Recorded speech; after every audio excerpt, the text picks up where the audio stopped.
आइए दोस्तों, आज हम समास के बारे में स्टडी करेंगे। कंपटीशन लेवल में जो समास से क्वेश्चन पूछते जाते हैं वो आउट नहीं होंगे।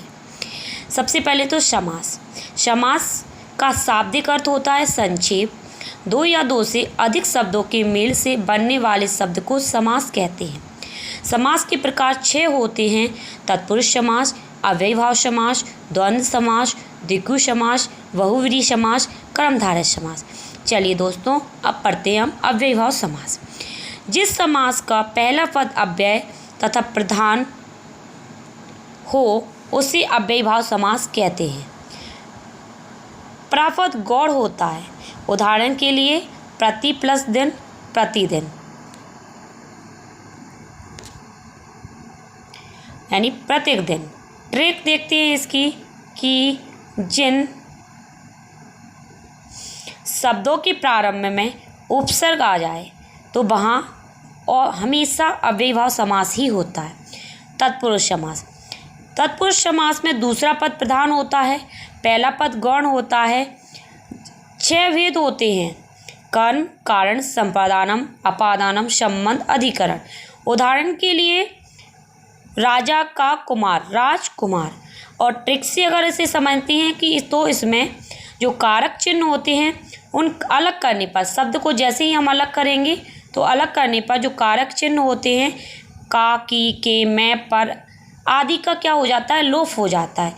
वहाँ क्या होता है, तत्पुरुष समास होता है। अगला नेक्स्ट पढ़ते हैं कर्मधारय समास। इससे पहला पद विशेषण होता है और दूसरा पद विशेष्य होता है। कहीं कहीं उपमेय में उपमान का संबंध भी बताया जाता है।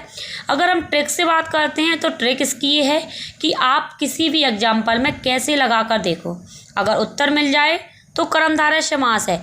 जैसे कि पुरुष उत्तम, पुरुष कैसा है, उत्तम है, पुरुष जो उत्तम है। बहुव्रीहि समास। कोई पद प्रधान नहीं होता है। सामान्य अर्थ की जगह अन्य अर्थ की प्रधानता होती है।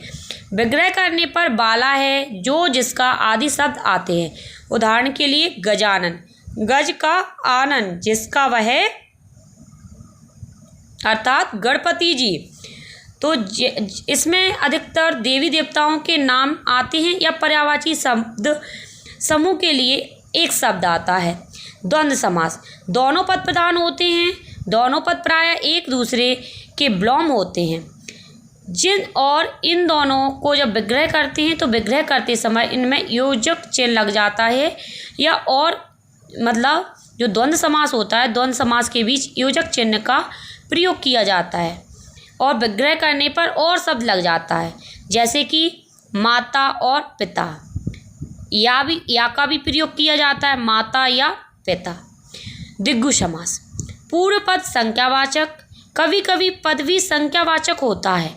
प्रयुक्त संख्या का समूह बोध कराता है, अन्य अर्थ नहीं देता है। उदाहरण के लिए त्रिरत्न, 3 रत्नों का समूह, वो क्या हो जाएगा, द्विगु समास में आ जाएगा। जैसे कि चौराहा, 4 रास्तों का समूह। पहला पद संख्यावाचक होना चाहिए, वहाँ द्विगु समास होता है। समास विग्रह। तो समास विग्रह क्या होता है कि किसी समस्त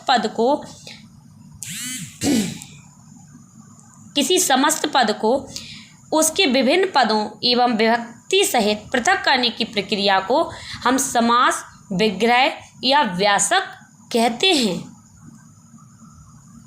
धन्यवाद। कैसी लगी आपको वीडियो?